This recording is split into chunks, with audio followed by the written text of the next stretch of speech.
Captain Do-1 sat in his office at Earth Defense Force headquarters, staring at the holographic display floating above his desk.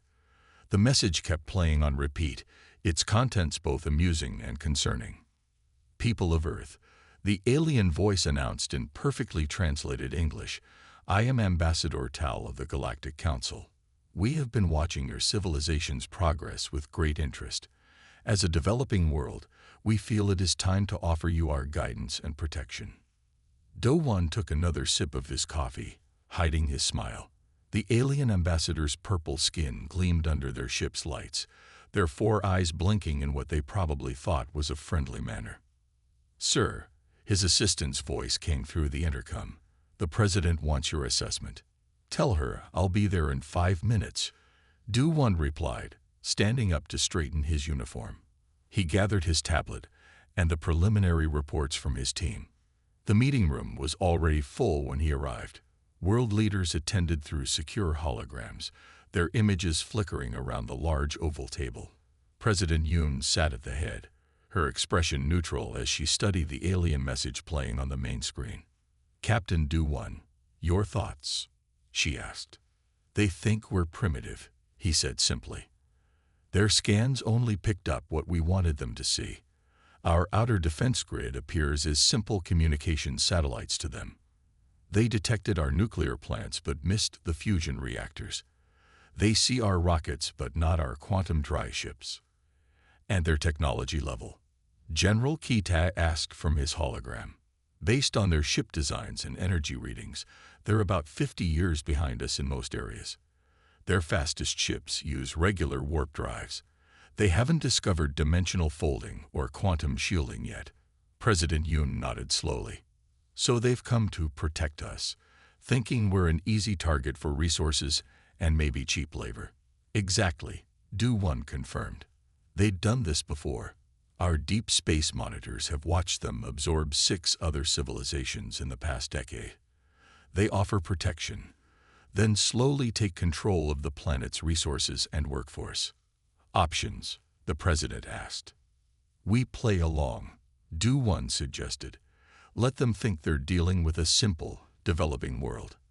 Meanwhile, we can study their society, their true intentions, and their weaknesses. We've hidden our true capabilities for 30 years. We can keep doing it." The room fell quiet as everyone considered the suggestion. Finally, President Yoon spoke. "Very well. Captain Do-1, you'll lead the diplomatic team. Make them believe we're grateful for their attention. Show them our old tech, our basic ships, our fission plants. Act impressed by their advanced technology. And if they try something hostile?" General Kita asked. Do-1's smile wasn't entirely friendly. "Then they'll learn why Earth chose to hide its power all these years. We've had 3 decades to prepare our defenses. They won't know what hit them." The meeting ended with clear objectives. Earth would play the role of an emerging civilization, eager to learn from its galactic neighbors. Do-1 spent the rest of the day preparing his team, making sure everyone understood their parts. As night fell over Seoul, he stood at his office window, watching the city lights below. Somewhere up there, Ambassador Tal was probably feeling very pleased with themselves, thinking they'd found another primitive world to exploit. Little did they know, Earth had mastered space travel long before they arrived. Humans had colonies in 3 different solar systems, hidden by technology the Galactic Council couldn't even imagine. Earth wasn't weak. It was a sleeping giant, carefully watching and waiting for the right moment to reveal its true power. Do-1's phone buzzed. The first diplomatic meeting would take place tomorrow. Time to put on a good show. Harin walked through the streets of Tokyo, taking notes on her tablet. As the Galactic Council's top evaluator, she had seen many developing worlds, but something about Earth felt different. On paper, everything looked normal. Humans still used fossil fuels in many places. Their spaceships were basic models with simple rocket engines. Their cities, while large, didn't have the floating buildings or gravity tubes common in advanced worlds. But small things kept catching her attention. "Excuse me," she called out to a street vendor selling food. "What powers your cooking unit?" The old man smiled. Just regular electricity, ma'am. Would you like some noodles? Harin scanned the simple-looking stove with her hidden sensors. The energy pattern made no sense. The power output was far too efficient for a basic electrical device. Yet when she checked her readings again, they showed nothing unusual. Her communicator buzzed. Evaluator Harin. Ambassador Tal's voice came through. How is your assessment proceeding? The humans are cooperative, she said carefully. They've given me full access to their facilities as requested. Excellent. Any signs of resistance to our protection offer? No. They seem grateful. Harin paused, watching a child play with what looked like a simple toy robot. Her sensors indicated the toy had computing power equal to some of their military-grade AI systems. Though I have some concerns. Oh, their technology. Something doesn't add up. Their power usage is too efficient.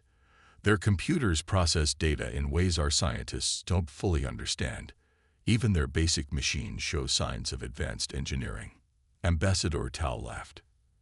You're being paranoid, Harin. These are primitives who barely reached their moon 50 years ago. They're nothing like the Centauri or the Rigel colonies. Harin didn't respond. She had evaluated both those worlds. Neither of them had the strange energy patterns she was seeing on Earth. Later that day, she visited a human military base. Captain Duwan showed her their most advanced fighter jets. The planes looked simple enough, with basic weapon systems and standard engines. But when she scanned the pilot's helmet, she nearly dropped her tablet. The neural interface was more sophisticated than anything in the Council's fleet. She pretended to make notes while her mind raced. Either humans were the luckiest inventors in galaxy history, or they were hiding something big. That night, in her hotel room, Harin reviewed her findings. Nothing made sense. A civilization this young shouldn't have this level of technological efficiency. Their primitive devices worked better than they should. Their simple computers solved problems too quickly. She opened a secure channel to the Council's research division. This is Evaluator Harin. I need everything we have on Earth's history. And I mean everything. As data streamed to her tablet, a pattern emerged. Every major human advancement seemed to come just when they needed it. Their technology never made huge leaps. It just steadily improved in ways that were just a little too perfect. Harin looked out her window at the city below. Millions of lights twinkled in the darkness. On the surface, it looked like any developing world. But she couldn't shake the feeling that she was looking at something far more dangerous, a wolf in sheep's clothing, waiting for the right moment to show its true nature. She had to find out what humans were really hiding. Jai-Ho stared at his computer screen in disbelief. As a senior researcher for the Galactic Council, he had analyzed thousands of alien technologies, but Earth's data made his head hurt. This can't be right, he muttered, running the tests again. The humans' simple fusion reactor in their Antarctica base was producing energy at 300% efficiency. That was impossible. Even the Council's best reactors only reached 95% efficiency. A message popped up on his screen.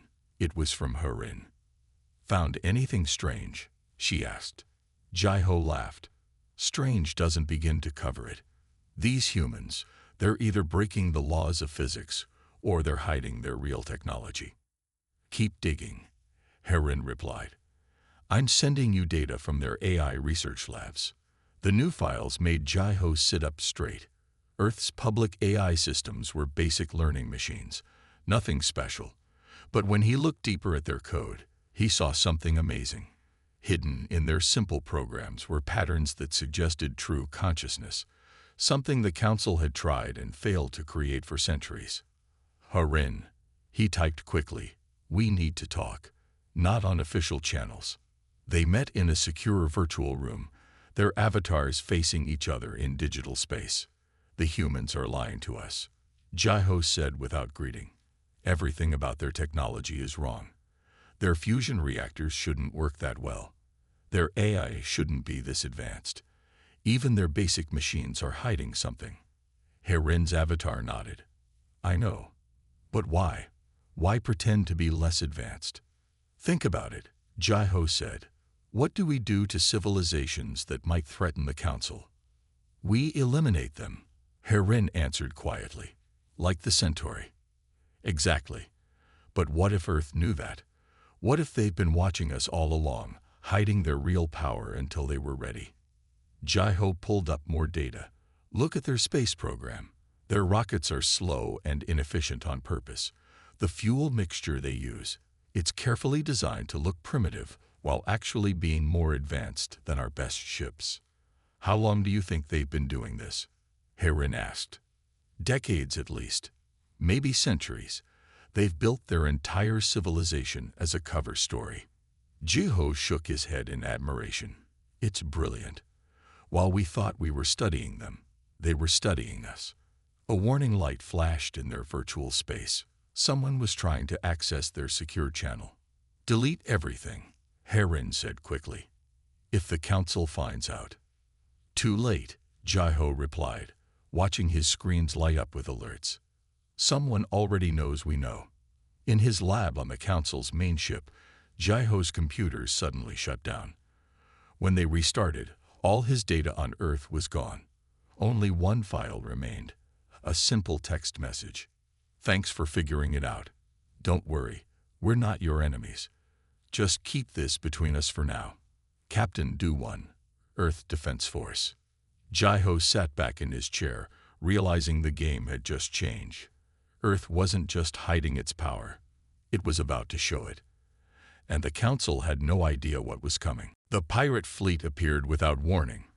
50 warships jumped into Earth's orbit, their weapons already charged. Primitive world. The pirate leader broadcast on all channels.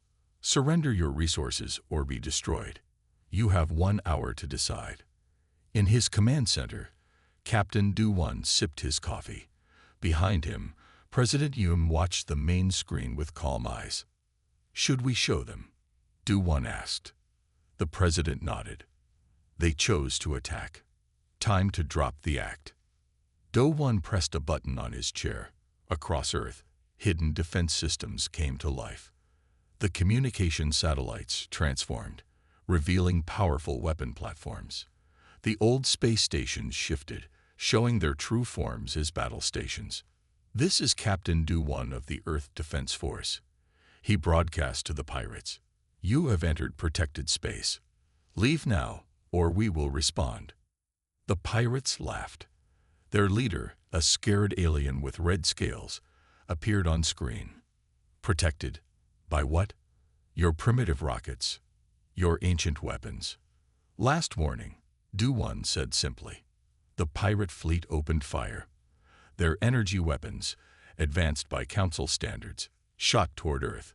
Everyone watching expected the planet to suffer heavy damage. Instead, the attacks vanished. Quantum shields holding at 100%. Do-1's tactical officer reported. Should we return fire, sir? Show them what a primitive world can do. Earth's defense grid activated. Beams of light that shouldn't exist by Council physics cut through space. The pirates' shields, useless against quantum weapons, failed instantly. Their best ships, pride of their fleet, fell one by one.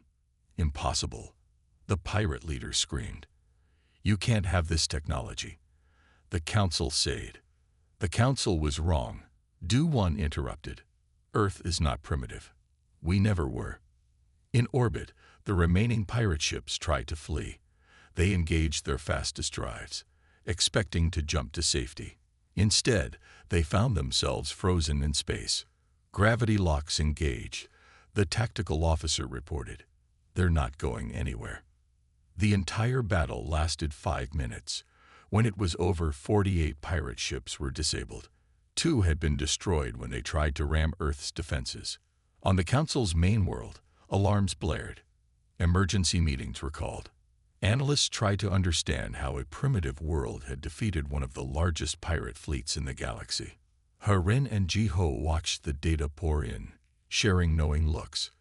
The truth they had discovered was now impossible to hide. Back on Earth, Do-1 received a message from Ambassador Tao. What are you?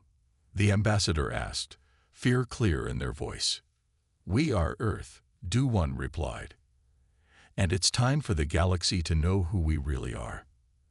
As he ended the transmission, Do-1 looked at the president. The game is over. Are we ready for what comes next? President Yoon smiled. We've been ready for 30 years. Let them come see what humanity can really do. In space, Earth's real fleet began to emerge from dimensional pockets. Thousands of ships, each more advanced than anything the Council had, took position around the planet. The sleeping giant was finally awake. The Galactic Senate chamber fell silent as Tae-young walked to the speaker's platform. As a Council representative, he had the duty to report what they had discovered about Earth. His hand shook as he activated his presentation. Honored Senators, he began, everything we knew about Earth was wrong. The giant screens behind him showed data from the pirate battle. Hundreds of alien representatives watched as Earth's quantum weapons cut through advanced shields like paper. Their technology advancement rate is 300% faster than any known species. Tae-young continued. What we thought were primitive satellites were actually quantum-powered defense platforms. They're simple rockets, disguised faster than light ships. Angry shouts filled the chamber. A blue-skinned senator stood up. Impossible. No world could hide such power. Tae-young played the next recording. It showed Earth's real fleet emerging from dimensional pockets. Technology the Council had thought impossible. They didn't just hide their power, he said. They watched us, studied us. While we thought we were evaluating them, they were evaluating us. The screens showed more data. Earth's energy readings from 30 years ago, carefully designed to look primitive.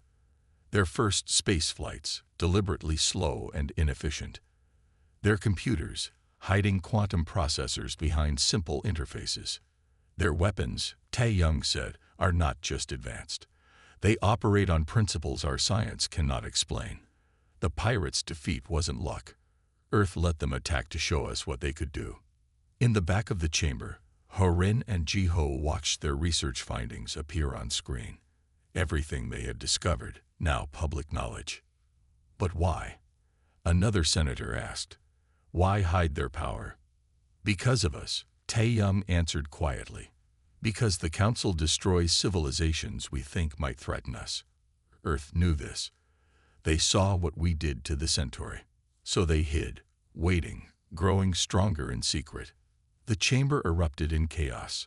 Some senators demanded immediate action against Earth. Others called for peace talks. A few simply sat in shocked silence. Tae-young raised his hand for quiet. There's more.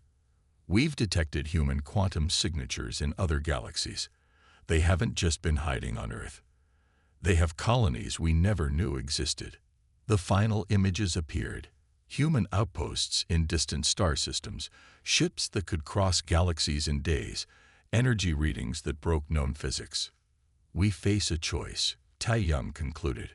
We can treat Earth as an enemy and face weapons we don't understand. Or we can admit our mistake and try to make peace with humanity. As the Senate argued, a new message appeared on every screen. Captain Do-1's face looked down at them. We come in peace, he said simply. We always did. The choice is yours. The Galactic Council's time as the supreme power was over. Earth had changed everything. And this was just the beginning. The Galactic Council's main chamber was in chaos. After 3 days of non-stop meetings, half the member worlds had already requested new alliances with Earth. Ambassador Tal had been quietly replaced. Their successor, Sung-min, walked the halls of Earth's real government center in Seoul, trying not to stare at the advanced technology now on display. Your quantum computers, Sung-min said to President Yoon, they're centuries ahead of ours. We had time to develop them, she replied. While everyone watched our fake progress, our real work continued in secret. A hologram appeared, showing Earth's full defense network. Thousands of quantum-powered satellites, hidden battle stations, and dimensional gates filled the display. More shocking were the numbers. This was just 10% of Earth's total military power. Where is the rest? Sung Min asked. Safe, President Yoon answered. We learned from history. Never keep all your strength in one place. In orbit, Captain Do-won supervised as Earth's real space fleet emerged. Ships that could cross galaxies in days, weapons that could split planets, shields that nothing could break, all hidden for decades while humans used primitive rockets as cover. His computer chimed. Another dozen worlds wanted protection agreements with Earth. Not with the Council, with Earth specifically. The balance of power has shifted, his aide said. It was never balanced, Do-won replied. We just let them think it was. On the Council's homeworld, more changes came quickly. Old leaders stepped down. New ones, more open to Earth's power, took their places. The military leaders who had suggested attacking Earth mysteriously disappeared.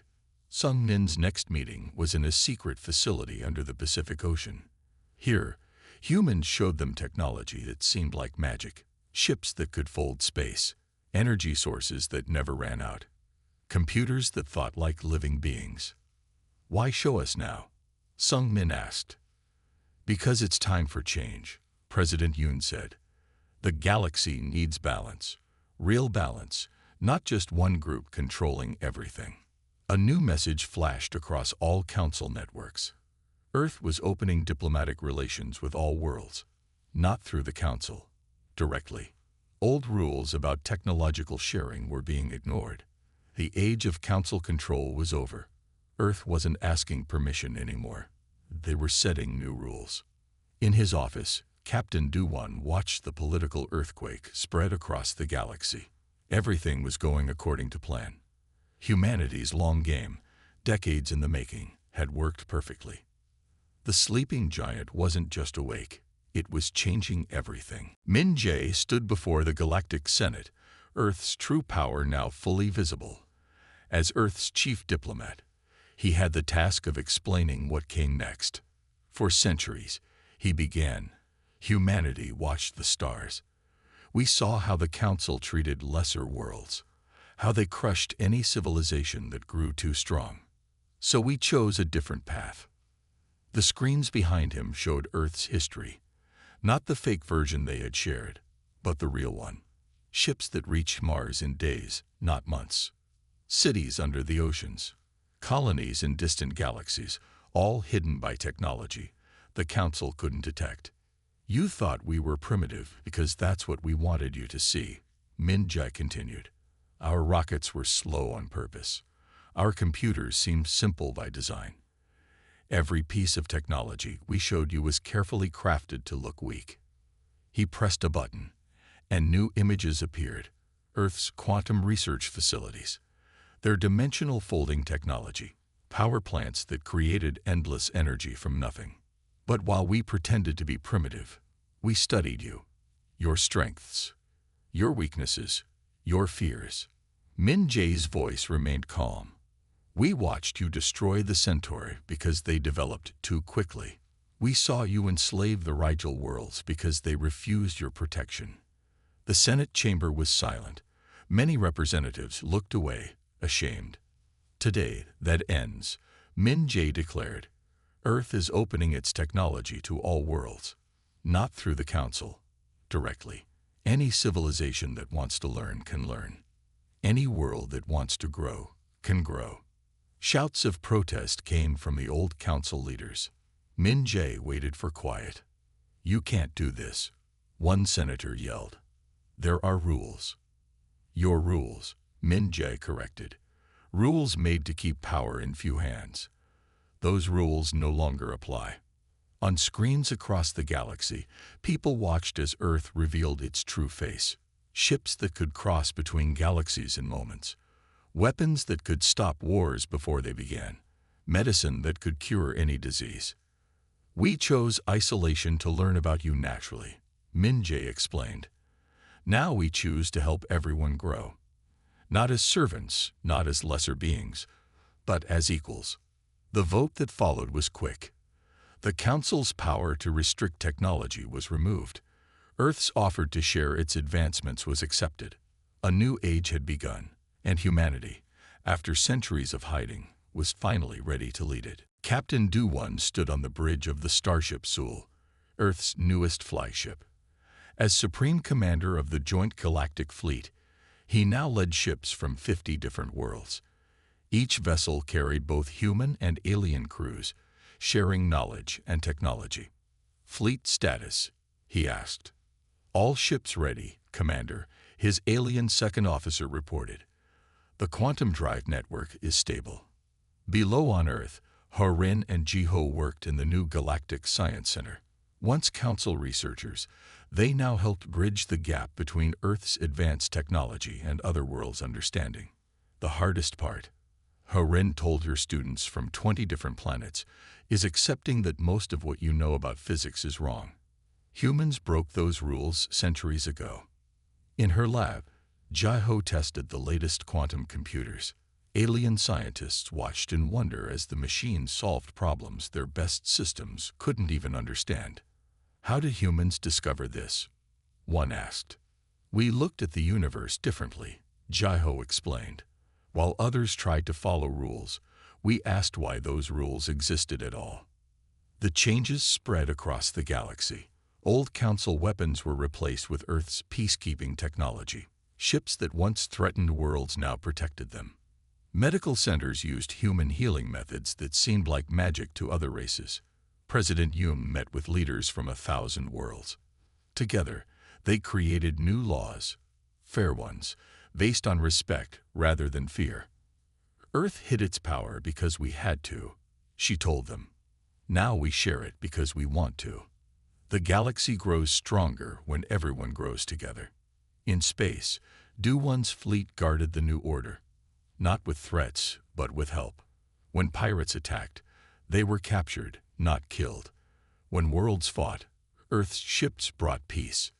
The Council ruled through fear, Du-1 told his crews. "We lead through trust." Ha-Rin's research centers opened on every major world. Humans taught aliens while learning from them too. New discoveries happened daily as different species worked together. "This is what we waited for," she said, watching alien children play with human kids in the center's park.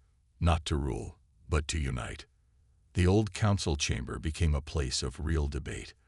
All voices were heard, all ideas considered. Earth made sure no world could dominate others again.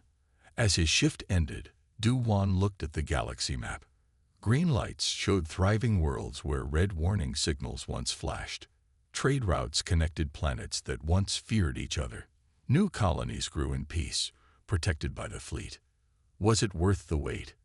his alien officer asked.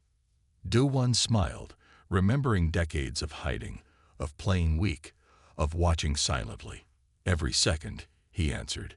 "We didn't want to conquer the galaxy. We wanted to help it grow." Earth had changed everything. Not with war, but with wisdom. Not through force, but through friendship. The new era had begun, and this time, everyone would rise together.